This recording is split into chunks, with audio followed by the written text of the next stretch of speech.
আসসালামু আলাইকুম।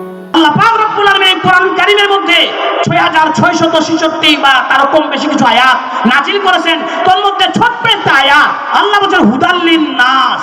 কি বললাম? হুদাল্লিন নাস। এই কোরআনুল কারীম হলো মানুষের জন্য হেদায়েত। যারা মানুষ তাদের জন্য এই কোরআনুল কারীম হলো পথ প্রদর্শক, হেদায়েত। মানুষ কারা?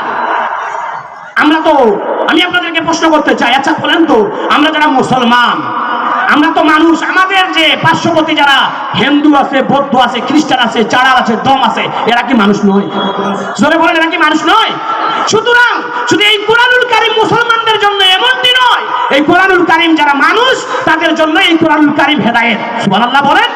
মানুষের ব্যাখ্যাটা আমি এইভাবে করি, জাতি ধর্ম বর্ণ নির্বিশেষে, হিন্দু বৌদ্ধ খ্রিস্টান মুসলমান, কামার কুমার জেলে তাঁতি চাষাড়ু দাবাড়ু জুয়াড়ু মোদারু চাড়ু গাজাড়ু, doctor master helper contractor driver, চাকর চাকরানি ফকির ফকিরানি, ইয়েতিম মিসকিন অনাথ অনাথিনী, পথে পড়া আধামোরা কাঙ্গাল কাঙ্গালিনী, হাবিলদার চৌকিদার রফাদার দফাদার জমিদার তালুকদার মেম্বার চেয়ারম্যান, আপার লেভেলের ইঞ্জিনিয়ার গ্রাজুয়েট পার্সন ব্যক্তি, অফিসার জজ খ্রিস্টান উকিল মুক্তার, আওয়ামী লীগ বিএনপি জামাত ইসলাম জাতীয় পার্টি, জাসদ বাসদ হেফাজত, গণফোরাম কংগ্রেস, কালো ধরা নারী পুরুষ বুড়া জুয়ান চিকন মোটা, ধনী গরিব চরমনাই সরসিরা উজানিয়া মুকাম্মিয়া রাজারবাগী সুরেশ্বরী এনায়তপুরী মাইজ ভান্ডারী ইত্যাদি ইত্যাদি, যে বাজাহার এই কোরআনুল কারীমের কাছে এসে আত্মসমর্পণ করবে, কোরআন থেকে হেদায়েত দিয়ে নাজাত দিয়ে সত্যের পথে আহ্বান করে, জান্নাতের পথে আহ্বান করে এই কোরআন থেকে জান্নাতি বানিয়ে দিবে। যারা বলেন মারহাবা।